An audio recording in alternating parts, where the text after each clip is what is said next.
வணக்கம். நிமிடச் செய்திகளை வழங்குவதற்காக நான் ராதா. தொடர்ந்து உள்ளூர் முதல் உலகம் வரையிலான செய்திகளை நிமிடச் செய்திகளாக பார்க்கலாம்.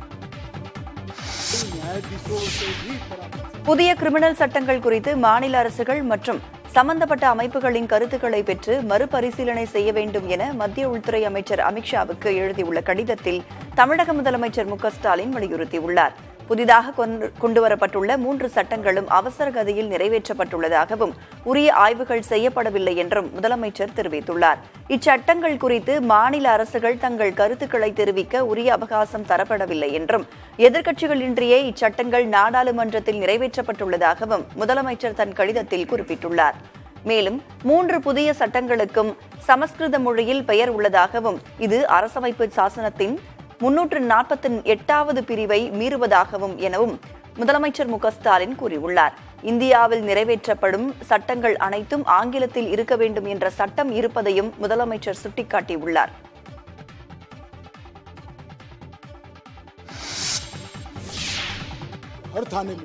மே, ஜூன் மாதங்களுக்கான துவரம் பருப்பு, பாமாயில் அனைத்து குடும்ப அட்டைதாரர்களுக்கும் வழங்கப்படும் என உணவுத்துறை அமைச்சர் சக்கரபாணி தெரிவித்துள்ளார். எதிர்க்கட்சிகளின் குற்றச்சாட்டுகளையும் அமைச்சர் மறுத்துள்ளார். உணவுத்துறை அமைச்சர் சக்கரபாணி வெளியிட்டுள்ள அறிக்கையில், முதலமைச்சர் ஸ்டாலின் பொறுப்பேற்றதிலிருந்து இந்நாள் வரை 14,697 கோடியிலான சுமார் 7 லட்சம் மெட்ரிக் டன் துவரம் பருப்பு விநியோகிக்கப்பட்டுள்ளதாக கூறியுள்ளார்.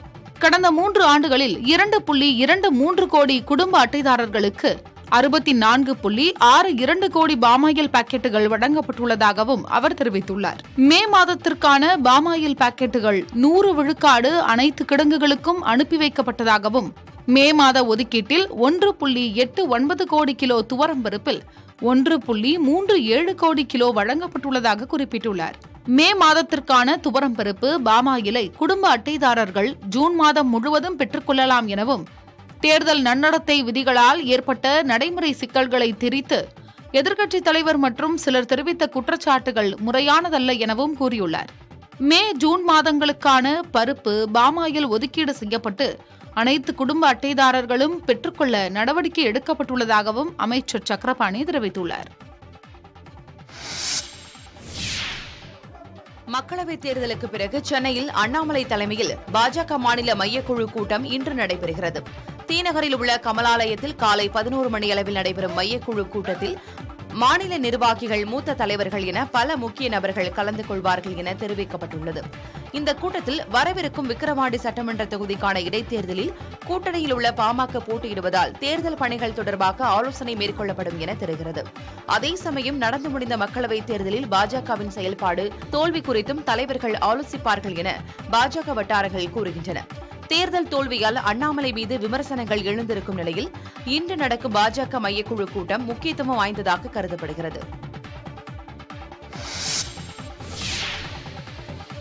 சென்னையில் 2வது நாளாக இரவு நேரத்தில் பொழிந்த மழையால் வெப்பம் தணிந்து குளிர்ச்சியான சூழல் நிலவியது. சென்னையில் நேற்று முன்தினம் நள்ளிரவில் இடி மின்னல், பலத்த காற்றோடு கனமழை பொழிந்தது. இதைத் தொடர்ந்து நேற்று காலை முதல் வானம் மேகமூட்டத்துடன் காணப்பட்ட நிலையில் இரவு சுமார் 9 மணி முதல் நகரின் பல்வேறு பகுதிகளில் பரவலாக மழை பொழிந்தது. கிண்டி, ஈக்காட்டுத்தாங்கல், வடபழனி, கோயம்பேடு, தீநகர், நுங்கம்பாக்கம், எழும்பூர், மயிலாப்பூர், அடையாறு, வேளச்சேரி, மீனம்பாக்கம் உள்ளிட்ட பகுதிகளில் சுமார் 2 மணி நேரத்திற்கு மேலாக மழை நீடித்தது. அதேபோன்று பூந்தமல்லி, திருவேற்காடு, ஆவடி, அம்பத்தூர், குன்றத்தூர், அனகாபுத்தூர், தாம்பரம் உள்ளிட்ட புறநகர் பகுதிகளிலும் மிதமான மழை பொழிந்தது. மழையின் காரணமாக பூந்தமல்லி மற்றும் சுற்றுவட்டார பகுதிகளில் சுமார் 3 மணி நேரத்திற்கு மேல் மின்வெட்டு ஏற்பட்டதால் பொதுமக்கள் கடும் சிரமம் அடைந்தனர். மழையால் தாழ்வான இடங்கள், முக்கிய சாலைகளில் தேங்கியிருந்த தண்ணீரால் பொதுமக்கள், வாகன ஓட்டிகள் கடும் அவதியடைந்தனர். சேலம், வேலூர், திருவண்ணாமலை என தமிழகத்தின் பல்வேறு பகுதிகளிலும் நேற்று இரவு மழை பொழிந்தது. சேலம் மாநகர பகுதிகளில் மாலை திடீரென இடி மின்னலுடன் மழை பொழிந்தது. அம்மாப்பேட்டை, பொன்னம்மாப்பேட்டை, 4 ரோடு, அஸ்தம்பட்டி உள்ளிட்ட பகுதிகளில் சுமார் அரை மணி நேரம் வரை மழை நீடித்த காரணத்தால் தாழ்வான சாலைகளில் வெள்ளம் பெருக்கெடுத்து ஓடியது.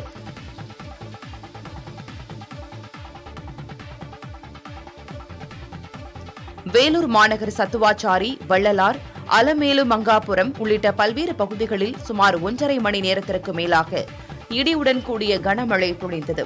கள்ளக்குறிச்சி மற்றும் அதனை சுற்றியுள்ள பல்வேறு கிராமங்களில் காற்றுடன் பொழிந்த கனமழை ஒரு கட்டத்தில் தீவிரமாக மாறி மிக கனமழையாக கொட்டியது. திருவண்ணாமலை மாவட்டம் வந்தவாசி மற்றும் அதனை சுற்றியுள்ள ஆராசூர், இளங்காடு, தெய்யார், நல்லூர், படூர், எரமலூர் உள்ளிட்ட பல்வேறு பகுதிகளில் இடியுடன் மழை பொழிந்தது. தஞ்சை மாவட்டம் பட்டுக்கோட்டையில் கனமழையினால் வெப்பக்காற்று மாறி குளிர்ந்த காற்றுடன் மழை பொழிந்த நிலையில் பொதுமக்கள் மகிழ்ச்சி அடைந்தனர்.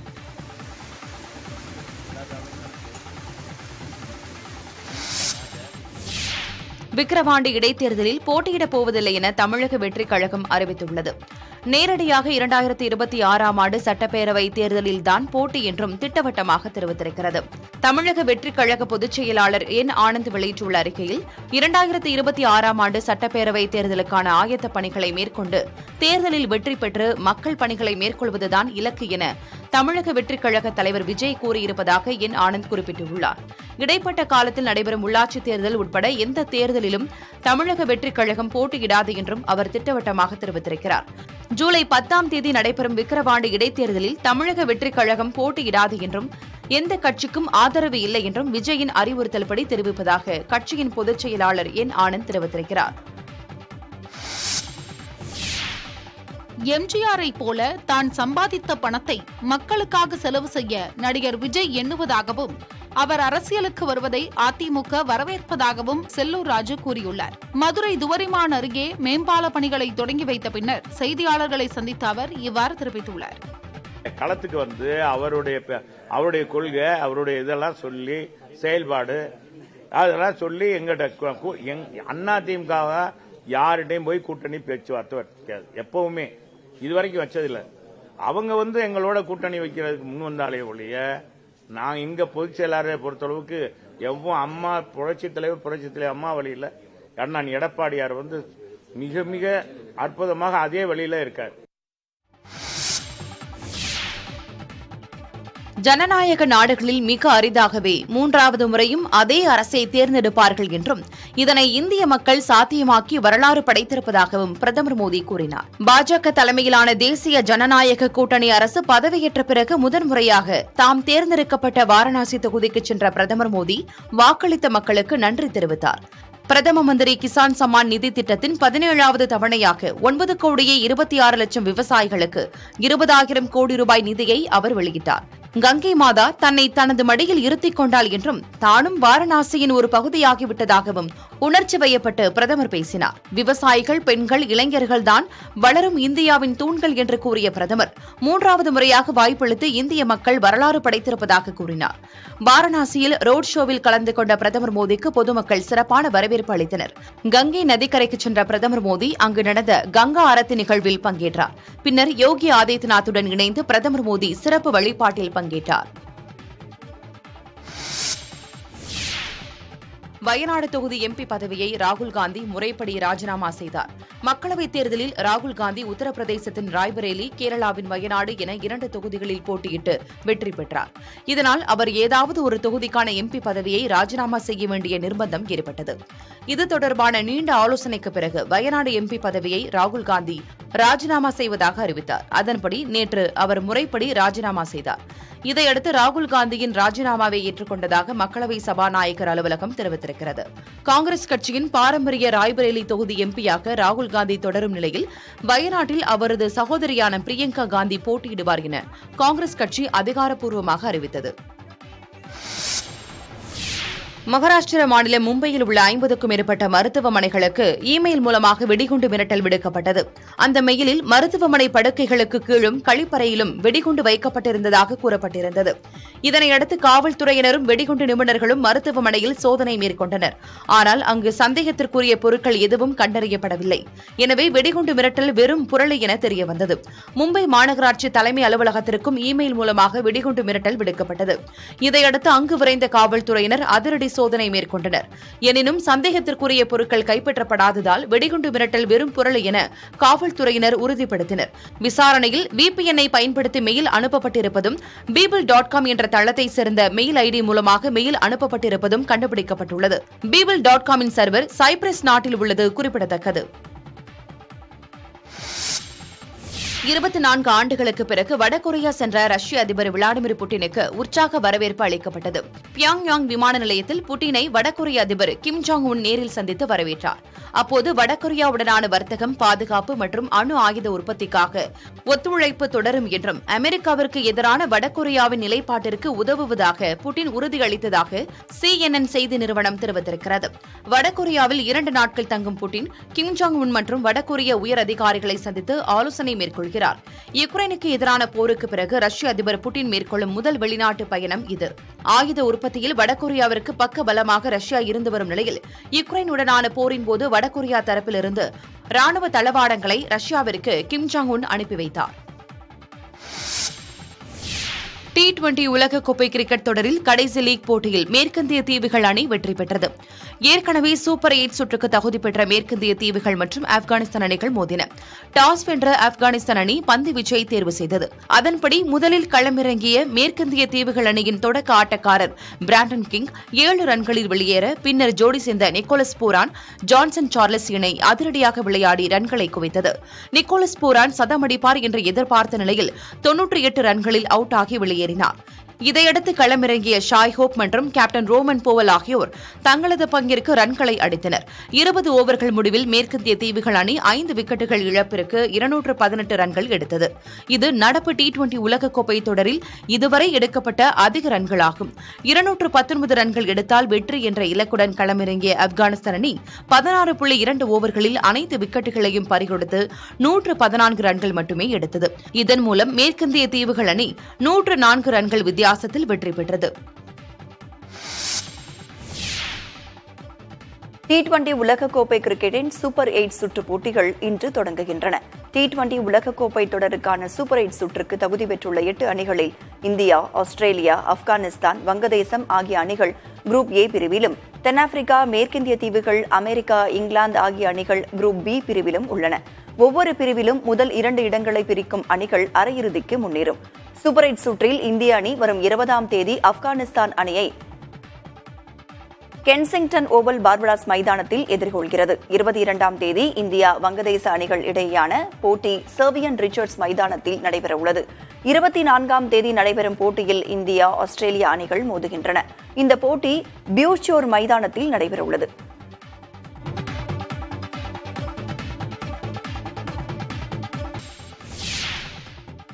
அடுத்தடுத்து நடைபெறவுள்ள சட்டமன்ற தேர்தல்களுக்கு காங்கிரஸ் கட்சி தயாராகி வருகிறது.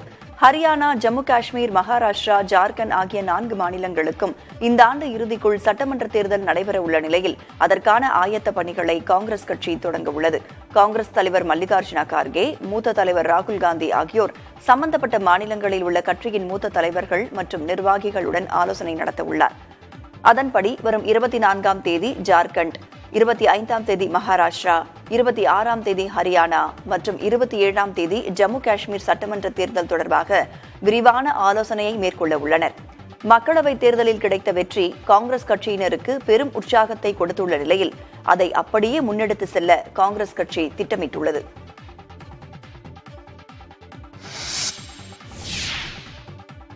தமிழகத்தில் மீண்டும் மினி பேருந்துகளுக்கு அனுமதி வழங்க திட்டமிட்டுள்ள தமிழ்நாடு அரசு அதற்கான திட்ட வரைவு அறிக்கையை வெளியிட்டுள்ளது. தமிழகத்தில் கடந்த சில ஆண்டுகளாக மினி பேருந்துகளுக்கான அனுமதி வழங்கப்படாமல் இருந்தது. இந்நிலையில் தமிழ்நாடு அரசு மீண்டும் மினி பேருந்துகளுக்கு அனுமதி வழங்க முடிவு செய்திருக்கிறது. இதற்காக ஒருங்கிணைந்த மினி பேருந்து திட்ட வரைவு அறிக்கையையும் வெளியிட்டுள்ளது. அதன்படி சென்னையை பொறுத்தவரை திருவொற்றியூர், மணலி, மாதவரம், அம்பத்தூர் ஆகிய பகுதிகளுக்கும், வளசரவாக்கம், ஆலந்தூர், பெருங்குடி, சோழிங்கநல்லூர் ஆகிய பகுதிகளுக்கும் மினி பேருந்து சேவை வழங்கப்பட இருக்கிறது. அதே நேரத்தில் தண்டையார்பேட்டை, ராயபுரம், திருவிக நகர், அண்ணாநகர், தேனாம்பேட்டை, கோடம்பாக்கம், அடையாறு ஆகிய பகுதிகளுக்கு மினி பேருந்து சேவை வழங்கப்படாது என தெரிவிக்கப்பட்டுள்ளது.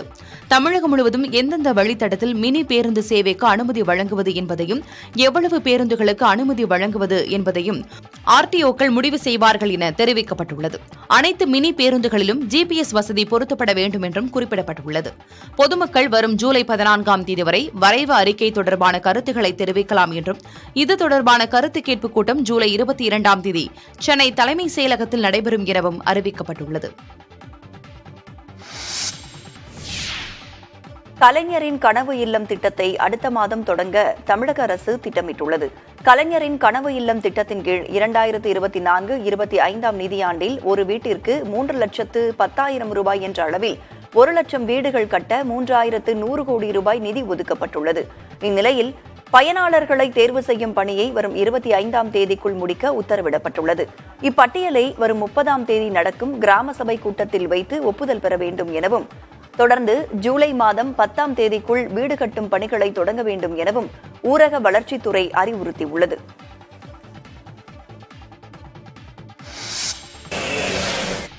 தமிழ்நாட்டில் ஒட்டுமொத்த தினசரி பால் மற்றும் தயிர் விற்பனை 10 விழுக்காடு முதல் 20 விழுக்காடு வரை சரிந்துள்ள நிலையில் பால் உற்பத்தி கணிசமாக உயர தொடங்கியுள்ளது. இந்த சூழலில் தனியார் நிறுவனங்கள் தங்கள் கொள்முதல் விலையை லிட்டருக்கு 10 ரூபாய் வரை குறைத்தன. இதைத் தொடர்ந்து தற்போது ஹட்சன் நிறுவனம் முழு கொழுப்பு சத்து நிறைந்த ஆரோக்கியா பாலின் விலையை 1 லிட்டருக்கு 74 ரூபாயிலிருந்து 72 ரூபாயாக குறைத்திருக்கிறது. இதேபோல் ஆரோக்கியா டோன்ட் பால் விலை 54 ரூபாயாகவும் ஆரோக்கியா ஸ்டாண்டர்ட் பால் விலை 62 ரூபாயாகவும் குறைக்கப்பட்டுள்ளதாக தகவல் வெளியாகியுள்ளது. எனினும் ஆரோக்கியாவை விட தமிழக அரசின் நிறுவனமான ஆவினில் பால் விலை குறைவாக இருப்பதால் இதன் விற்பனை பாதிக்கப்படாது எனவும் கூறப்படுகிறது. ஆவின் டோன்ட் பால் லிட்டருக்கு 40 ரூபாயாக இருக்கும் நிலையில் ஆரோக்கியா டோன்ட் பால் 54 ரூபாயாக குறைக்கப்பட்டுள்ளது. ஆவின் ஸ்டாண்டர்ட் பால் லிட்டருக்கு 44 ரூபாயாக உள்ள நிலையில் ஆரோக்கியா ஸ்டாண்டர்ட் பால் விலை குறைப்பிற்கு பின் 62 ரூபாயாக உள்ளது. ஆவின் முழு கொழுப்பு சத்து பால் 60 ரூபாயாக உள்ள நிலையில் ஆரோக்கியா முழு கொழுப்பு சத்து பால் 72 ரூபாயாகவே உள்ளது.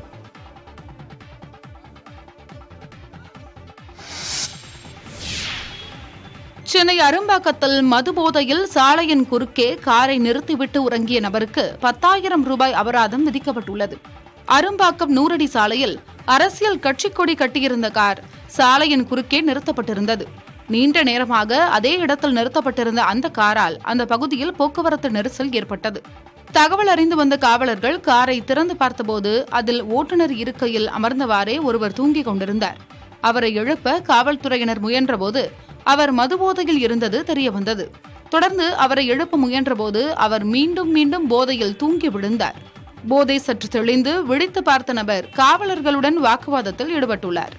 பின்னர் காருடன் அவரை காவல் நிலையம் அழைத்து சென்று விசாரித்த போலீசார் மதுபோதையில் வாகனம் ஓட்டியதற்காக வழக்கு பதிவு செய்து 10,000 ரூபாய் அபராதம் விதித்தனர். மதுரையில் நடைமேடையிலிருந்து 4 அடி உயரத்துக்கு தாவி பயணிகள் ரயிலில் ஏறும் பதைபதைக்கும் காட்சி வெளியாகியுள்ளது. மதுரையில் உள்ள கீழ்மதுரை ரயில் நிலையம் பல ஆண்டுகளாக செயல்பட்டு வருகிறது. மதுரை ஜங்ஷனுக்கு முன்பாக உள்ள ரயில் நிலையத்தில் மதுரை மற்றும் ராமேஸ்வரம் செல்லும் ரயில்கள் 1 நிமிடம் நின்று செல்கின்றன. பரமக்குடி, கடலாடி, கமுதி செல்வோரும் ராமேஸ்வரம் கோயிலுக்கு செல்வோரும் கீழ்மதுரை ரயில் நிலையத்தை அதிகம் பயன்படுத்தி வருகின்றனர். ஆனால் கீழ்மதுரை ரயில் நிலைய நடைமேடை உயரம் குறைவாக இருப்பதால் ரயில் பயணிகள் ஆபத்தான முறையில் ஏறி இறங்கி வருகின்றனர். நடைமேடைக்கும் ரயில் பெட்டிக்கும் இடையே 1 மீட்டருக்கு மேல் உயரம் உள்ளதால் குழந்தைகளுடன் வரும் பெண்கள், கர்ப்பிணிகள், முதியோர், மாற்றுத்திறனாளிகள், உடல்நலம் பாதிக்கப்பட்டோர் ரயிலில் ஏறுவது சவாலாகி உள்ளது. இதனால் உடனடியாக கீழ்மதுரை ரயில் நிலைய நடைமேடையை உயர்த்தி கட்ட வேண்டும் என ரயில் பயணிகள் கோரியுள்ளனர். ஒரு 3 அடி பள்ளத்தில் இறங்குற மாதிரி தான் இருக்குது. ஏறும் போதும் அப்படி தான், இறங்கும் போதும் அப்படி தான். ஒருத்தர் லேடிஸுக்கு வந்தால் கை பிடிச்சா ஏறணும், இறங்கணும். ஒத்தையில் வந்து இறங்க முடியாது. அதே மாதிரி வயசானவங்களுக்கு வந்து ரொம்ப சிரமமாக இருக்குது. ஏற்கனவே 2-3 பேர் வந்து அடிபட்டு இறந்துருக்காங்க. இப்போ 2 அடிக்கு மேலே கம்மியாக இருக்குது. வயசாகனா இறங்கணும், ஒரு ஆள் பின்னாடி தூக்கி விடணும். அப்போ தான் இறங்கையிலையும் அதேமாதிரி ரொம்ப சிரமம். ஒரு வாட்டி வேற இறங்க கஷ்டமாக இருக்குது. இது எத்தனை வாட்டி நம்ம இது எப்போ செய்வாங்கன்னு காத்துட்டே தான் இருக்கோம். அதை மட்டும் கொஞ்சம் செஞ்சு தந்துருங்க. நம்ம நன்றி, இது செஞ்சு தந்தா. டெல்லியில் உள்ள உணவகம் ஒன்றில் நடந்த துப்பாக்கிச் சூட்டில் ஒருவர் உயிரிழந்தார். பரபரப்பாக காணப்படும் ராஜோரி கார்டன் பகுதியில் அமைந்துள்ள உணவகம் ஒன்றில் நேற்று இரவு நுழைந்த அடையாளம் தெரியாத நபர்கள் அங்கு உணவு உட்கொண்டிருந்த நபர் மீது துப்பாக்கியால் சரமாரியாக சுட்டனர். இதில் பலத்த காயமடைந்த அவர் நிகழ்விடத்திலேயே உயிரிழந்தார். தகவல் அறிந்து வந்த காவல்துறையினர் உயிரிழந்த நபரின் உடலை கைப்பற்றினர். அவர் யார், எதற்காக கொல்லப்பட்டார், அவரை கொன்றது யார் என காவல்துறையினர் விசாரித்து வருகின்றனர். அதே நேரத்தில் உணவகத்தில் இருந்த சிசிடிவி கேமராவை கைப்பற்றி அதில் பதிவான காட்சிகளை கொண்டு காவல்துறையினர் ஆய்வு செய்து வருகின்றனர். நாட்டின் நேரடி வரி வசூல் 21 விழுக்காடு அதிகரித்துள்ளதாக மத்திய அரசு தெரிவித்துள்ளது. நடப்பு நிதியாண்டில் தற்போது வரை நிகர நேரடி வரி வசூல் 4,62,000 கோடி ரூபாயை தொட்டுள்ளதாகவும், இது கடந்த ஆண்டில் இதே காலகட்டத்தில் இருந்ததை விட 21 விழுக்காடு அதிகம் என்றும் மத்திய நேரடி வரிகள் வாரியம் கூறியுள்ளது.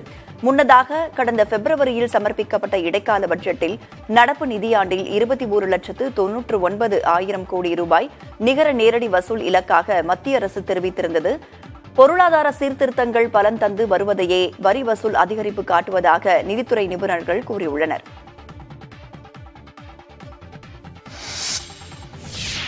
உலகில் இன்னும் பலருக்கு சாலையில் ஓடும் கார்களே பெரும் கனவாக இருக்கும் நிலையில் சீனாவில் முன்னணி ஆட்டோமொபைல்ஸ் நிறுவனம் பறக்கும் காரை சோதனை செய்திருக்கிறது.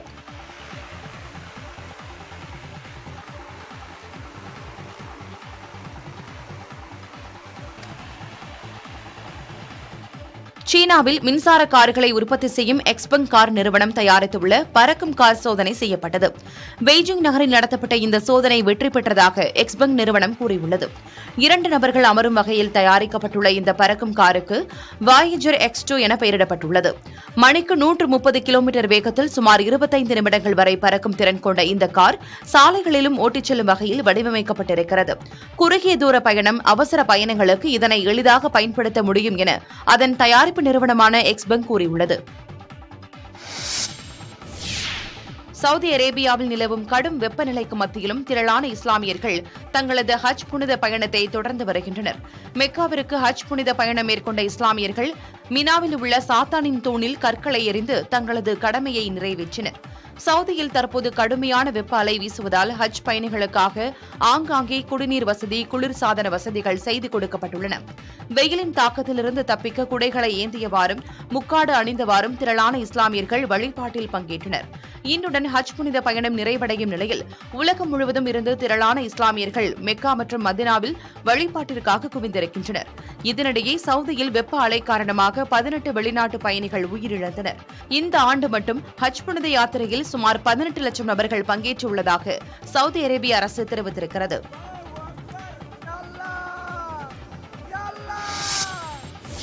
ஒலிம்பிக் துப்பாக்கிச் சுடுதலில் ஷாட்கன் பிரிவில் பிருத்விராஜ் தொண்டைமான் தலைமையிலான 5 வீரர்கள் குழு பங்கேற்க உள்ளது. இத்தகவலை இந்திய துப்பாக்கி கூட்டமைப்பு வெளியிட்டுள்ளது. இக்குழுவில் ராஜேஸ்வரி குமாரி, அனன்ஜித் சிங், ரைசா தில்லான், மகேஸ்வரி சௌகான் ஆகியோரும் இடம்பெற்றுள்ளனர். ஷாட்கன் பிரிவில் இடம்பெற கடுமையான போட்டி நிலவிய நிலையில் இந்த 5 தேர்ந்தெடுக்கப்பட்டுள்ளதாக தேசிய ரைபிள் சங்கத்தின் செயலாளர் சுல்தான் சிங் தெரிவித்தார். பிருத்விராஜ் புதுக்கோட்டை சமஸ்தானம் ராஜ குடும்பத்தைச் சேர்ந்தவர் என்பது குறிப்பிடத்தக்கது. மதுரையில் மீனாட்சியம்மன் கோயில் அருகே அமைச்சர் திறந்து வைத்த கழிவறையின் சிறுநீர் கழிக்கும் பகுதியின் மேல் கை கழுவும் குழாயை பொருத்தியிருந்தது சர்ச்சையை ஏற்படுத்தியுள்ளது. அமைச்சர் PTR பழனிவேல் தியாகராஜனின் மதுரை மத்திய சட்டமன்ற தொகுதியில் MLA நிதியிலிருந்து 30 லட்சம் ரூபாய் மதிப்பில் கட்டப்பட்ட கழிவறைகளை அமைச்சர் திறந்து வைத்தார். பின்னர் அமைச்சர் உள்ளே சென்று பார்வையிட்ட போது கழிவறைகளில் பொருத்தப்பட்டிருந்த குழாய்களில் சில சேதமடைந்திருந்தன. சில இடங்களில் குழாய்கள் பொருத்தப்படாமல் இருந்தன. இதுகுறித்து அமைச்சர் அதிகாரிகளிடம் கேட்டபோது குழாய்களை யாரோ திருடி சென்று விட்டதாக விளக்கம் அளித்தனர். இதைத் தொடர்ந்து ஆண்கள் சிறுநீர் கழிக்கும் கழிவறை பகுதிக்கு சென்று பார்த்தபோது பேசினில் கை கழுவும் குழாய் பொருத்தி இருந்தது. இதனால் அதிர்ச்சி அடைந்த அமைச்சர் கை கழுவும் குழாயை உடனடியாக அகற்றிவிட்டு கழிவறைகளில் பயன்படுத்தும் குழாயை பொருத்த அதிகாரிகளுக்கு உத்தரவிட்டார். அமைச்சர் வந்து கழிவறையை திறந்து வைப்பதற்கு முன்பாக முறையாக ஆய்வு கூட செய்யாத அதிகாரிகளின் அலட்சிய போக்கு அதிர்ச்சியை ஏற்படுத்தியுள்ளது. கோவை விமான நிலையத்திற்கு வெடிகுண்டு மிரட்டல் விடுக்கப்பட்டதால் பாதுகாப்பு பலப்படுத்தப்பட்டிருக்கிறது. கோவை விமான நிலையத்தில் எந்த நேரம் வேண்டுமானாலும் குண்டு வெடிக்கலாம் என விமான நிலைய இயக்குநருக்கு மின்னஞ்சல் வாயிலாக மிரட்டல் விடுக்கப்பட்டுள்ளது. இதனையடுத்து விமான நிலையத்தில் சோதனை மேற்கொள்ளப்பட்டதுடன் பாதுகாப்பும் பலப்படுத்தப்பட்டிருக்கிறது. இதனால் கோவை விமான நிலையத்தில் பரபரப்பான சூழல் காணப்பட்டது. நாடு முழுவதும் உள்ள விமான நிலையங்களுக்கு மிரட்டல் வந்துள்ளது போல் கோவை விமான நிலையத்திற்கு வந்திருப்பதாக அவ்விமான நிலைய இயக்குநர் செந்தில் வளவன் கூறியது குறிப்பிடத்தக்கது. மீஞ்சூர் வண்டலூர் வெளிவட்ட சாலையில் ஆட்டோ மற்றும் இருசக்கர வாகன பந்தயங்களில் ஈடுபட்டதாக 7 நபர்கள் கைது செய்யப்பட்டுள்ளனர். மீஞ்சூர் வண்டலூர் வெளிவட்ட சாலையில் செங்குன்றம் அருகே கடந்த 15ஆம் தேதி ஆட்டோ மற்றும் இருசக்கர வாகனங்களுக்கு சட்டவிரோதமாக பந்தயம் நடைபெற்றது. இதில் சுமார் 15க்கும் மேற்பட்ட ஆட்டோக்கள் மற்றும் 10க்கும் மேற்பட்ட இருசக்கர வாகனங்கள் வைத்திருந்த இளைஞர்கள் கலந்து கொண்டதாக தெரிகிறது. இந்த ரேஸை வேடிக்கை பார்க்க சென்ற 2 நபர்கள் நிகழ்விடத்திலேயே ஆட்டோ மோதி உயிரிழந்தனர். இதுகுறித்த செய்தி வெளியான நிலையில் விசாரணை மேற்கொண்ட செம்பியம் போக்குவரத்து புலனாய்வு காவல்துறையினர் அண்ணா நகர் முகப்பேர் பகுதியைச் சேர்ந்த ஆட்டோ மெக்கானிக் சந்துரு என்பவரை கைது செய்தனர். அவர் கொடுத்த தகவலின் அடிப்படையில் ரமேஷ், கௌதம், பிரேம்குமார் உள்ளிட்ட 7 நபர்களை கைது செய்தனர். இவர்கள் மீது அதிபயங்கரமாக வாகனங்களை ஓட்டுதல், பொதுமக்களை அச்சுறுத்தல், வாகனங்களை ஓட்டி விபத்து ஏற்படுத்துதல், வாகனம் ஓட்டி பொது அமைதிக்கு பங்கம் விளைவித்தல், காயம் ஏற்படுத்துதல் உள்ளிட்ட 6 பிரிவுகளின் கீழ் வழக்கு பதிவு செய்யப்பட்டுள்ளது. கிருஷ்ணகிரி மாவட்டம் ஒசூரில் கடைகளில் சோதனை செய்த மாநகராட்சி அதிகாரிகள் தடை செய்யப்பட்ட பிளாஸ்டிக் பைகளை பறிமுதல் செய்தனர். தாலுகா அலுவலக சாலை, உழவர் சந்தை மற்றும் சுற்றுப்பகுதிகளில் அமைந்துள்ள கடைகளில் மாநகராட்சி மக்கள் நல அலுவலர் பிரபாகர் தலைமையிலான அதிகாரிகள் திடீர் சோதனை மேற்கொண்டனர். அப்போது வியாபாரிகள் தடை செய்யப்பட்ட பிளாஸ்டிக் பைகளை பயன்படுத்தி வருவது கண்டுபிடிக்கப்பட்டு அங்கிருந்த பிளாஸ்டிக் பைகளை அதிகாரிகள் பறிமுதல் செய்தனர். தொடர்ந்து பிளாஸ்டிக் பைகளை பயன்படுத்தி விதிகளை மீறியவர்களுக்கு சுமார் 10,000 ரூபாய் வரை அபராதமும் விதிக்கப்பட்டது. இந்த நிலையில் உழவர் சந்தையில் மாநகராட்சி அதிகாரிகளிடம் கடை உரிமையாளர்கள் திரண்டு வாக்குவாதத்தில் ஈடுபட்டதால் சிறிது நேரம் பரபரப்பு ஏற்பட்டது.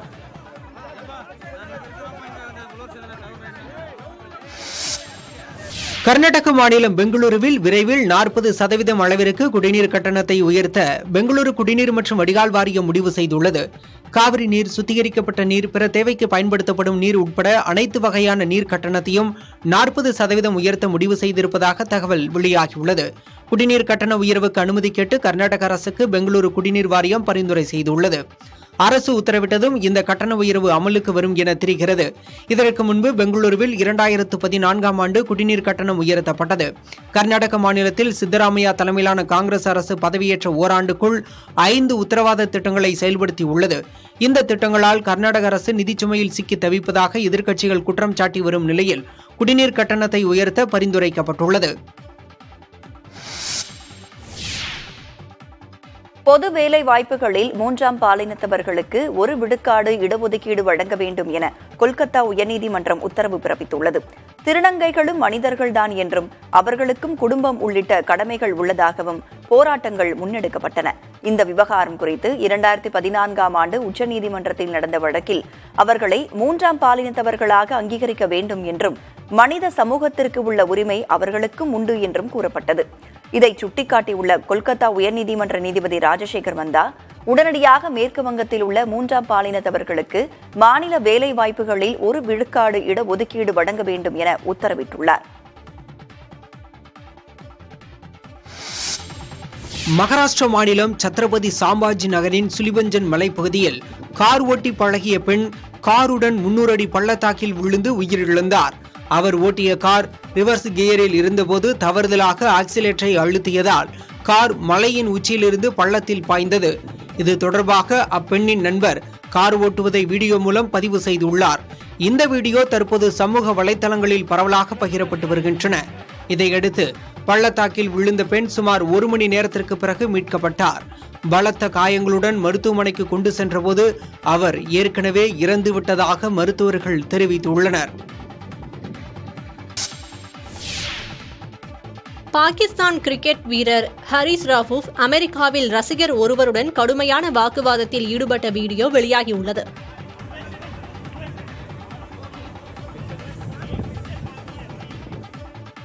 புளோரிடாவில் உள்ள தெருக்களில் பாகிஸ்தான் அணியின் வேகப்பந்து வீச்சாளர் ரவூஃப் அவரது மனைவியுடன் சாலையோரமாக நடந்து சென்று கொண்டிருந்தார். அப்போது ரவூஃபை பார்த்த ரசிகர் ஒருவர் அவரை நோக்கி ஏதோ சொல்ல ரவூஃப் கடுமையாக கோபமடைந்தார். பின்னர் அந்த ரசிகருடன் கடுமையான வாக்குவாதத்தில் ஈடுபட்டார். இந்த வாக்குவாதத்தின் போது ரசிகரை பார்த்து நீ இந்தியர் தானே என்று ஹரிஸ் ரவூஃப் கேட்க அதற்கு அந்த ரசிகர் தான் பாகிஸ்தானை சேர்ந்தவன் என்று பதிலளிக்கிறார். இதையடுத்து பாதுகாவலர்கள் ரவூஃபை சமாதானப்படுத்தி அழைத்துச் சென்றனர்.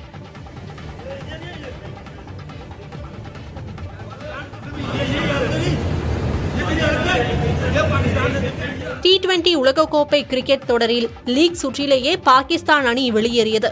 இது அந்நாட்டு ரசிகர்களுக்கு ஏமாற்றத்தை அளித்த நிலையில் இந்த சம்பவம் நடந்துள்ளது.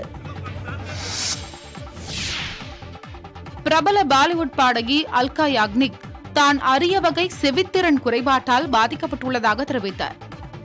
இந்திய மொழிகளில் பாடியுள்ள பாடகி அல்கா இதுவரை 1000த்திற்கும் மேற்பட்ட திரைப்படங்களில் 9000த்திற்கும் மேற்பட்ட பாடல்களை பாடியுள்ளார். மேலும் பின்னணி பாடகியாக 2 தேசிய விருதுகளை வென்றுள்ளார்.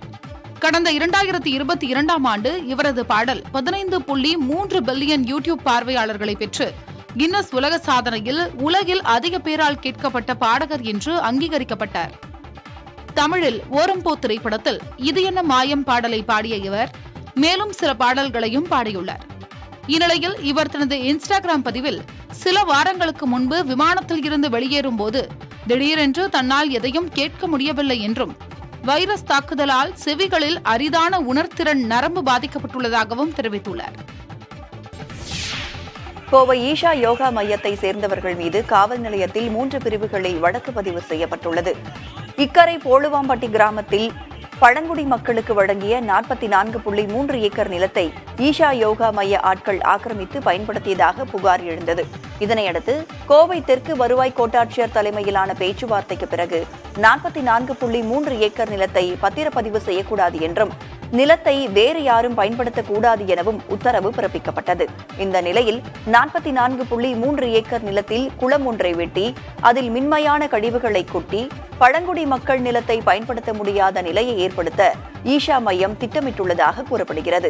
இதன் உண்மை நிலவரம் என்னவென்று அறிய கடந்த 14ஆம் தேதி நிலத்தை பார்வையிட சென்ற தந்தை பெரியார் திராவிட கழக பொதுச் செயலாளர் ராமகிருஷ்ணன் தலைமையிலான குழுவினர் வாகனத்தை தடுத்து கண்ணாடியை உடைத்து ஈஷா யோகா மையத்தினர் தாக்குதல் நடத்தியதாக தெரிகிறது. இதுகுறித்து ஆலந்துறை காவல் நிலையத்தில் புகார் அளிக்கப்பட்டது. இதனையடுத்து தாக்குதல் நடத்தியவர்கள் மீது 3 பிரிவுகளில் வழக்கு பதிவு செய்யப்பட்டுள்ளது. கிருஷ்ணகிரி மாவட்டம் ஓசூரில் சட்டவிரோதமாக துப்பாக்கிகளை வைத்திருப்பவர்கள் அவற்றை ஒப்படைக்க வலியுறுத்தி வனத்துறை சார்பில் இருசக்கர வாகன விழிப்புணர்வு பேரணி நடைபெற்றது. வன அலுவலர் கார்த்திகேயனி பேரணியை தொடங்கி வைத்தார். கள்ளத்தனமாக நாட்டு துப்பாக்கிகளை வைத்திருப்பவர்கள் வனத்துறையிடம் அவற்றை ஒப்படைக்க வேண்டும். அவ்வாறு ஒப்படைப்பவர்கள் மீது நடவடிக்கை எதுவும் இருக்காது எனவும் வன விலங்குகளை வேட்டையாட பயன்படுத்தப்படும் வெடிப்பொருட்கள் உள்ளிட்ட உபகரணங்களும் முறையாக வனத்துறையிடம் ஒப்படைக்கப்பட வேண்டும் என்பன உள்ளிட்ட விழிப்புணர்வு வாசகங்கள் அடங்கிய துண்டு பிரசுரங்கள் பொதுமக்களிடம் விநியோகிக்கப்பட்டன. அவகாச காலம் முடிந்து வனத்துறையினரின் தேடுதல் நடவடிக்கையில் கள்ள துப்பாக்கிகள் வைத்திருப்பது கண்டுபிடிக்கப்பட்டால் சட்டப்படி கடும் நடவடிக்கை எடுக்கப்படும் என்றும் வனத்துறை தெரிவித்திருக்கிறது. பீகாரில் திறப்பு விழாவுக்கு முன்பே கட்டப்பட்ட பாலம் இடிந்து விழுந்தது. பீகார் மாநிலம் அராரியா மாவட்டத்தில் பக்ரா நதியின் பத்ரியா காட் பகுதியில் 7,89,00,000 ரூபாய் மதிப்பில் புதிய பாலம் கட்டப்பட்டது. இந்நிலையில் இன்று திடீரென இந்த பாலம் இடிந்து விழுந்தது. தரமற்ற கட்டுமானத்தால் இந்த பாலம் இடிந்து விழுந்ததாக கூறப்படுகிறது. திறப்பு விழா நடைபெறுவதற்கு முன்பே இடிந்து விழுந்ததால் பொதுமக்கள் மத்தியில் அதிர்ச்சியை ஏற்படுத்தியுள்ளது. பாலம் இடிந்து விழும் வீடியோ காட்சிகள் வெளியாகி சமூக வலைதளங்களில் வேகமாக பரவி வருகிறது.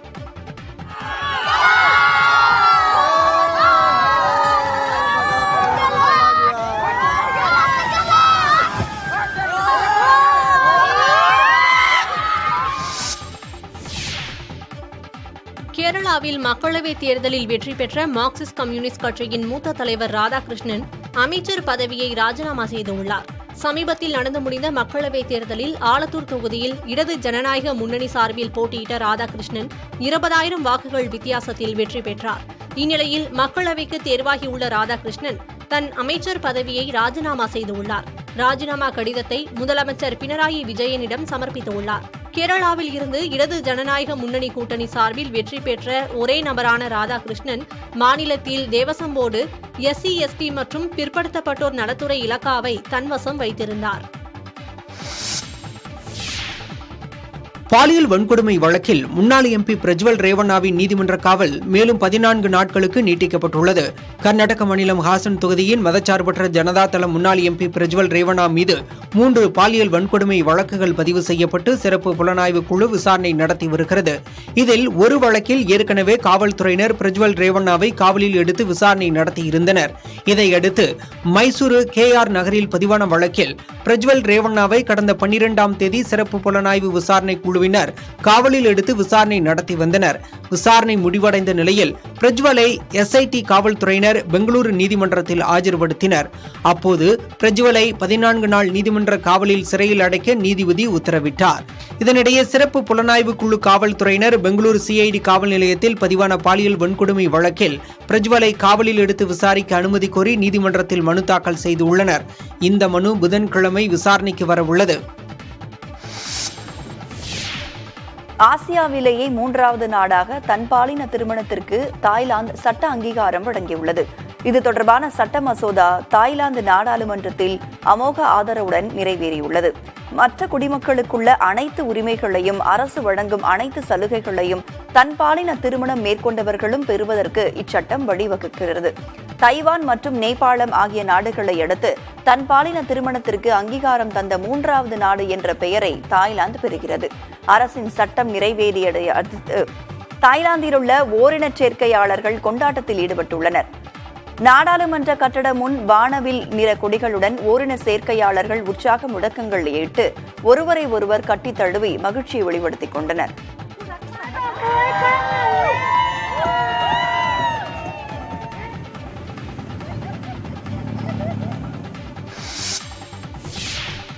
புஷ்பா 2 திரைப்படத்தின் வெளியீட்டு தேதி ஒத்திவைக்கப்பட்டுள்ளது.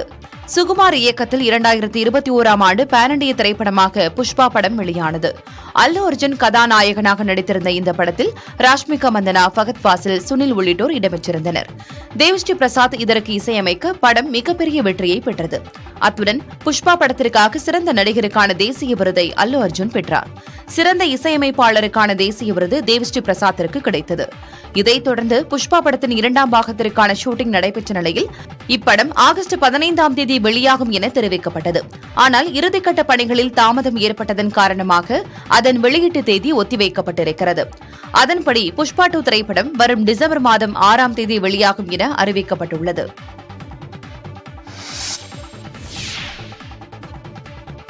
பிறந்த நாளை ஒட்டி மெய்யழகன் படத்திலிருந்து புதிய போஸ்டர் வெளியாகியுள்ளது. தளபதி திரைப்படத்தின் மூலம் தமிழ் சினிமாவில் அறிமுகமான அரவிந்த் சாமி, ரோஜா, பம்பாய் உள்ளிட்ட பல்வேறு திரைப்படங்களில் நடித்தார். தனி ஒருவன் படத்தில் சித்தார்த் அபிமன்யு கேரக்டரில் மிரட்டியதன் மூலமாக சினிமாவில் அவர் ரீ என்ட்ரி கொடுத்தார். தொடர்ந்து தனக்கு ஏற்ற கதாபாத்திரங்களை தேர்வு செய்து நடித்து வரும் அரவிந்த் சாமி தற்போது மெய்யழகன் என்ற படத்தில் இடம்பெற்றிருக்கிறார். கார்த்தி கதாநாயகனாக நடித்திருக்கும் இந்த திரைப்படத்தை 96 படத்தை இயக்கிய பிரேம்குமார் எடுத்திருக்கிறார். இதன் போஸ்டர்கள் அண்மையில் வெளியாகி வரவேற்பை பெற்றது. இந்நிலையில் அரவிந்த் சாமியின் பிறந்த நாளை முன்னிட்டு புதிய போஸ்டரை படத்தை தயாரித்துள்ள சூர்யாவின் 2D என்டர்டைன்மெண்ட் நிறுவனம் வெளியிட்டு வாழ்த்து தெரிவித்திருக்கிறது. இந்திய கிரிக்கெட் அணியின் பயிற்சியாளராக முன்னாள் வீரர் கௌதம் கம்பீர் ஓரிரு நாட்களில் அறிவிக்கப்படுவார் என தகவல் வெளியாகியுள்ளது. தற்போதைய பயிற்சியாளர் ராகுல் டிராவிட்டின் ஒப்பந்த காலம் உலகக்கோப்பை T20 தொடருடன் முடிவுக்கு வரும் நிலையில் அப்பதவிக்கு நியமிப்பது தொடர்பாக கௌதம் கம்பீருடன் BCCI குழுவினர் நேர்காணல் நடத்தினர். காணொலி முறையில் இந்த நேர்காணல் நடைபெற்றதாக தகவல்கள் வெளியாகியுள்ளன. கம்பீர் பயிற்சியாளராக்கப்படுவது உறுதி என்றும் நடைமுறைகள் அடிப்படையில் அவரிடம் நேர்காணல் நடைபெற்றதாகவும் கிரிக்கெட் வாரிய வட்டாரங்கள் தெரிவித்துள்ளன. 42 வயதான கம்பீர் கிரிக்கெட் விளையாடுவதிலிருந்து ஓய்வு பெற்ற பின் பயிற்சியாளர் மற்றும் ஆலோசகராக மிளிர்ந்து வருகிறார். இவரது வழிகாட்டுதலில் அண்மையில் கொல்கத்தா அணி IPL சாம்பியன் பட்டம் பெற்றது குறிப்பிடத்தக்கது. டெல்லியில் கடும் வெப்பம் வாட்டி வதைத்த நிலையில் அங்கு மின் தேவை நேற்று புதிய உச்சத்தை தொட்டுள்ளது. டெல்லி உள்ளிட்ட வட மாநிலங்களில் கடும் வெப்பம் நிலவி வருகிறது. நேற்றைய தினம் டெல்லி நகரின் சில இடங்களில் வெப்பநிலை 50 டிகிரி செல்சியஸ் வரை பதிவானதாக இந்திய வானிலை மையம் தெரிவித்திருக்கிறது. இந்த சூழலில் நேற்று பிற்பகல் 3 மணி நிலவரப்படி டெல்லியின் ஒட்டுமொத்த மின் தேவை 8632 மெகாவாட்டை தொட்டுள்ளது. இது புதிய உச்சமாகும். இதற்கு முன் கடந்த மே 29ஆம் தேதி பதிவான 8302 மெகாவாட் மின் தேவையை இதுவரை உச்சபட்சமாக இருந்து வந்தது. இதனிடையே மத்திய எரிசக்தித்துறை அமைச்சகம் வட இந்தியாவில் நேற்றைய தினம் 89 ஜிகாவாட் மின்சார தேவை இருந்ததாகவும் அது வெற்றிகரமாக பூர்த்தி செய்யப்பட்டதாகவும் கூறியுள்ளது. வரும் நாட்களில் 250 ஜிகாவாட் வரையிலான மின்சார தேவையை பூர்த்தி செய்ய தயாராக இருப்பதாகவும் அந்த அமைச்சகம் கூறியுள்ளது. அமெரிக்காவில் எந்த ஆவணங்கள் இன்றி வசித்து வரும் அகதிகளுக்கு இனிப்பான செய்தியை அதிபர் ஜோ பைடன் அறிவித்துள்ளார். அமெரிக்காவில் வெளிநாட்டினர் சட்டவிரோதமாக குடியேறுவது நாளுக்கு நாள் அதிகரித்து வருவது அந்நாட்டு அரசுக்கு பெரும் தலைவலியாக உள்ளது. அவ்வாறு சட்டவிரோதமாக வருபவர்கள் அகதிகள் முகாம்களில் தங்க வைக்கப்படுகின்றனர், இல்லையெனில் மீண்டும் சொந்த நாட்டுக்கே அனுப்பப்படுகின்றனர். இந்நிலையில் அமெரிக்காவில் எந்த ஆவணங்கள் இன்றி வசித்து வரும் அகதிகள் அந்நாட்டவர்களை திருமணம் செய்திருந்தால் அவர்களுக்கு நிரந்தர குடியுரிமை வழங்கும் வகையில் புதிய திட்டத்தை அதிபர் ஜோ பைடன் அறிமுகம் செய்தார். இத்திட்டத்தின் கீழ் குடியுரிமை கோரி விண்ணப்பிப்பவர்கள் குறைந்தபட்சம் அமெரிக்காவில் 10 ஆண்டுகள் வசித்திருக்க வேண்டும். ஜூன் 17ஆம் தேதிக்கு பிறகு நடைபெறும் திருமணங்களுக்கு இந்த திட்டம் பொருந்தாது என தெரிவிக்கப்பட்டுள்ளது. அதிபர் தேர்தலை மனதில் கொண்டே இந்த அறிவிப்பு வெளியிடப்பட்டுள்ளதாக விமர்சனங்கள் எழுந்திருக்கின்றன. T20 உலகக்கோப்பை கிரிக்கெட்டின் சூப்பர் 8 சுற்று போட்டிகள் இன்று தொடங்குகின்றன. T20 உலகக்கோப்பை தொடருக்கான சூப்பர் 8 சுற்றுக்கு தகுதி பெற்றுள்ள 8 அணிகளில் இந்தியா, ஆஸ்திரேலியா, ஆப்கானிஸ்தான், வங்கதேசம் ஆகிய அணிகள் குரூப் ஏ பிரிவிலும், தென்னாப்பிரிக்கா, மேற்கிந்திய தீவுகள், அமெரிக்கா, இங்கிலாந்து ஆகிய அணிகள் குரூப் பி பிரிவிலும் உள்ளன. ஒவ்வொரு பிரிவிலும் முதல் 2 இடங்களை பிடிக்கும் அணிகள் அரையிறுதிக்கு முன்னேறும். சூப்பர் 8 சுற்றில் இந்திய அணி வரும் 20ஆம் தேதி ஆப்கானிஸ்தான் அணியை கென்சிங்டன் ஓவல் பார்படாஸ் மைதானத்தில் எதிர்கொள்ள உள்ளது. 22ஆம் தேதி இந்தியா, வங்கதேச அணிகள் இடையேயான போட்டி சர்வியன் ரிச்சர்ட்ஸ் மைதானத்தில் நடைபெறுகிறது. 24ஆம் தேதி நடைபெறும் போட்டியில் இந்தியா, ஆஸ்திரேலியா அணிகள் மோதுகின்றன. இந்த போட்டி பியூஸ்டோர் மைதானத்தில் நடைபெறவுள்ளது.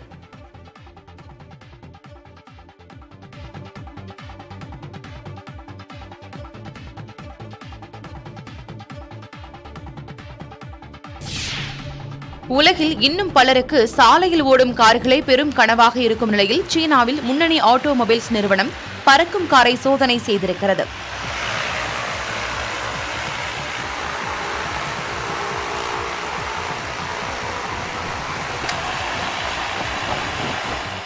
சீனாவில் மின்சார கார்களை உற்பத்தி செய்யும் எக்ஸ்பங் கார் நிறுவனம் தயாரித்துள்ள பறக்கும் கார் சோதனை செய்யப்பட்டது. பெய்ஜிங் நகரில் நடத்தப்பட்ட இந்த சோதனை வெற்றி பெற்றதாக எக்ஸ்பங் நிறுவனம் கூறியுள்ளது. 2 நபர்கள் அமரும் வகையில் தயாரிக்கப்பட்டுள்ள இந்த பறக்கும் காருக்கு வாயேஜர் X2 என பெயரிடப்பட்டுள்ளது. மணிக்கு 130 கிலோமீட்டர் வேகத்தில் சுமார் 25 நிமிடங்கள் வரை பறக்கும் திறன் கொண்ட இந்த கார் சாலைகளிலும் ஓட்டிச் செல்லும் வகையில் வடிவமைக்கப்பட்டிருக்கிறது. குறுகிய தூர பயணம், அவசர பயணங்களுக்கு இதனை எளிதாக பயன்படுத்த முடியும் என அதன் தயாரிப்பு நிறுவனமான எக்ஸ்பங் கூறியுள்ளது. நீட் தேர்வுக்கு எதிராக சென்னை வள்ளுவர் கோட்டத்தில் நடைபெற்ற ஆர்ப்பாட்டத்தில் விடுதலை சிறுத்தைகள் கட்சித் தலைவர் திருமாவளவன், தமிழக காங்கிரஸ் தலைவர் செல்வ பெருந்தகை உள்ளிட்டோர் பங்கேற்றனர். நீட் தேர்வுக்கு எதிராக திராவிட மாணவ கழகம் சார்பில் சென்னை வள்ளுவர் கோட்டத்தில் ஆர்ப்பாட்டம் நடைபெற்றது. இதில் திராவிட கழக தலைவர் கி வீரமணி, விசிகா தலைவர் திருமாவளவன், இந்திய கம்யூனிஸ்ட் கட்சி மாநில செயலாளர் முத்தரசன் உள்ளிட்டோர் பங்கேற்றனர். அப்போது பேசிய திருமாவளவன், இந்தியா கூட்டணியை உடைக்க மோடி, அமித்ஷா உள்ளிட்டவர்கள் எதையும் செய்வார்கள் என்றார். இனி தமிழ்நாட்டு அரசியலை மட்டுமல்ல, இந்திய அரசியலை மண்டலுக்கு முன் மண்டலுக்கு பின் என்றே நாம் பகுப்பாய்வு செய்ய கடமைப்பட்டவர்களாக இருக்கிறோம்.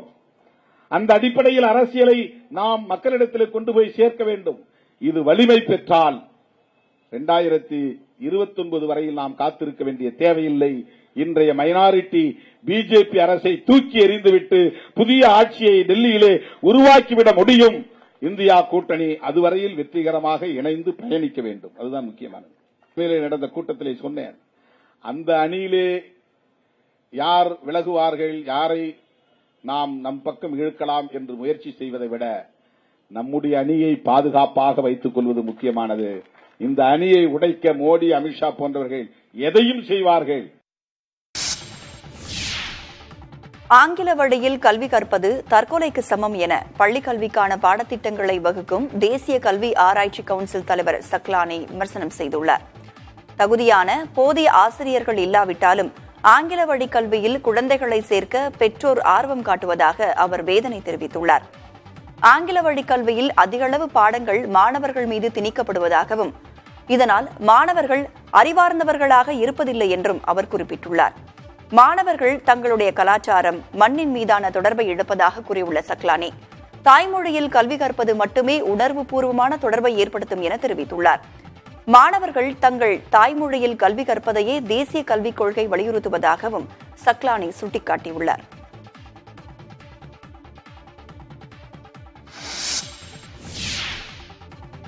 மயிலாடுதுறை தருமபுரம் ஆதீனத்திற்கு மிரட்டல் விடுத்த வழக்கில் ஆதீனத்தின் முன்னாள் நேர்முக உதவியாளரின் ஜாமீன் மனு இரண்டாவது முறையாக தள்ளுபடி செய்யப்பட்டுள்ளது. ஆதீனத்திடம் பணம் கேட்டு மிரட்டிய வழக்கில் 9 பேர் மீது வழக்கு பதிவு செய்த காவல்துறையினர் பாஜகவின் மாவட்ட தலைவர் அகோரம் உட்பட 5 பேரை கைது செய்திருந்தனர். இதனையடுத்து இவர்கள் ஜாமீனில் வெளியே வந்தனர். வழக்கில் தொடர்புடைய மேலும் 4 பேரை தேடி வந்த நிலையில் வாரணாசியில் பதுங்கியிருந்த தர்மபுர ஆதீனத்தின் முன்னாள் நேர்முக உதவியாளர் செந்திலை கைது செய்துள்ளனர். இவர் மயிலாடுதுறை மாவட்ட அமர்வு நீதிமன்றத்தில் இரண்டாவது முறையாக ஜாமீன் கேட்டு மனு தாக்கல் செய்திருந்த நிலையில் மனுவை தள்ளுபடி செய்து நீதிபதி விஜயகுமாரி உத்தரவிட்டார். டெல்லியில் உள்ள உணவகம் ஒன்றில் நடந்த துப்பாக்கிச் சூட்டில் ஒருவர் உயிரிழந்தார். பரபரப்பாக காணப்படும் ராஜோரி கார்டன் பகுதியில் அமைந்துள்ள உணவகம் ஒன்றில் நேற்று இரவு நுழைந்த அடையாளம் தெரியாத நபர்கள் அங்கு உணவு உட்கொண்டிருந்த நபர் மீது துப்பாக்கியால் சரமாரியாக சுட்டனர். இதில் பலத்த காயமடைந்த அவர் நிகழ்விடத்திலேயே உயிரிழந்தார். தகவல் அறிந்து வந்த காவல்துறையினர் உயிரிழந்த நபரின் உடலை கைப்பற்றினர். அவர் யார், எதற்காக கொல்லப்பட்டார், அவரை கொன்றது யார் என காவல்துறையினர் விசாரித்து வருகின்றனர். அதே நேரத்தில் உணவகத்தில் இருந்த சிசிடிவி கேமராவை கைப்பற்றி அதில் பதிவான காட்சிகளை கொண்டு காவல்துறையினர் ஆய்வு செய்து வருகின்றனர். கோவை விமான நிலையத்திற்கு வெடிகுண்டு மிரட்டல் விடுக்கப்பட்டதால் பாதுகாப்பு பலப்படுத்தப்பட்டிருக்கிறது. கோவை விமான நிலையத்தில் எந்த நேரம் வேண்டுமானாலும் குண்டு வெடிக்கலாம் என விமான நிலைய இயக்குநருக்கு மின்னஞ்சல் வாயிலாக மிரட்டல் விடுக்கப்பட்டுள்ளது. இதனையடுத்து விமான நிலையத்தில் சோதனை மேற்கொள்ளப்பட்டதுடன் பாதுகாப்பும் பலப்படுத்தப்பட்டிருக்கிறது. இதனால் கோவை விமான நிலையத்தில் பரபரப்பான சூழல் காணப்பட்டது. நாடு முழுவதும் உள்ள விமான நிலையங்களுக்கு மிரட்டல் வந்துள்ளது போல் கோவை விமான நிலையத்திற்கு வந்திருப்பதாக அவ்விமான நிலைய இயக்குநர் செந்தில் வளவன் கூறியது குறிப்பிடத்தக்கது. டெல்லியில் கடும் வெப்பம் வாட்டி வதைத்த நிலையில் அங்கு மின் தேவை நேற்று புதிய உச்சத்தை தொட்டுள்ளது. டெல்லி உள்ளிட்ட வட மாநிலங்களில் கடும் வெப்பம் நிலவி வருகிறது. நேற்றைய தினம் டெல்லி நகரின் சில இடங்களில் வெப்பநிலை 50 டிகிரி செல்சியஸ் வரை பதிவானதாக இந்திய வானிலை மையம் தெரிவித்திருக்கிறது. இந்த சூழலில் நேற்று பிற்பகல் 3 மணி நிலவரப்படி டெல்லியின் ஒட்டுமொத்த மின் தேவை 8632 மெகாவாட்டை தொட்டுள்ளது. இது புதிய உச்சமாகும். இதற்கு முன் கடந்த மே 29ஆம் தேதி பதிவான 8302 மெகாவாட் மின் தேவை இதுவரை உச்சபட்சமாக இருந்து வந்தது. இதனிடையே மத்திய எரிசக்தித்துறை அமைச்சகம் வட இந்தியாவில் நேற்றைய தினம் 89 ஜிகாவாட் மின்சார தேவை இருந்ததாகவும் அது வெற்றிகரமாக பூர்த்தி செய்யப்பட்டதாகவும் கூறியுள்ளது. வரும் நாட்களில் 250 ஜிகாவாட் வரையிலான மின்சார தேவையை பூர்த்தி செய்ய தயாராக இருப்பதாகவும் அந்த அமைச்சகம் கூறியுள்ளது. சவுதி அரேபியாவில் நிலவும் கடும் வெப்பநிலைக்கு மத்தியிலும் திரளான இஸ்லாமியர்கள் தங்களது ஹஜ் புனித பயணத்தை தொடர்ந்து வருகின்றனர். மெக்காவிற்கு ஹஜ் புனித பயணம் மேற்கொண்ட இஸ்லாமியர்கள் மினாவில் உள்ள சாத்தானின் தூணில் கற்களை எறிந்து தங்களது கடமையை நிறைவேற்றினர். சவுதியில் தற்போது கடுமையான வெப்ப அலை வீசுவதால் ஹஜ் பயணிகளுக்காக ஆங்காங்கே குடிநீர் வசதி, குளிர்சாதன வசதிகள் செய்து கொடுக்கப்பட்டுள்ளன. வெயிலின் தாக்கத்திலிருந்து தப்பிக்க குடைகளை ஏந்தியவாறும் முக்காடு அணிந்தவாறும் திரளான இஸ்லாமியர்கள் வழிபாட்டில் பங்கேற்றனர். இன்றுடன் ஹஜ் புனித பயணம் நிறைவடையும் நிலையில் உலகம் முழுவதும் இருந்து திரளான இஸ்லாமியர்கள் மெக்கா மற்றும் மதினாவில் வழிபாட்டிற்காக குவிந்திருக்கின்றனர். இதனிடையே சவுதியில் வெப்ப அலை காரணமாக 18 வெளிநாட்டு பயணிகள் உயிரிழந்தனர். இந்த ஆண்டு மட்டும் ஹஜ் புனித யாத்திரையில் சுமார் 18 லட்சம் நபர்கள் பங்கேற்றுள்ளதாக சவுதி அரேபிய அரசு தெரிவித்திருக்கிறது.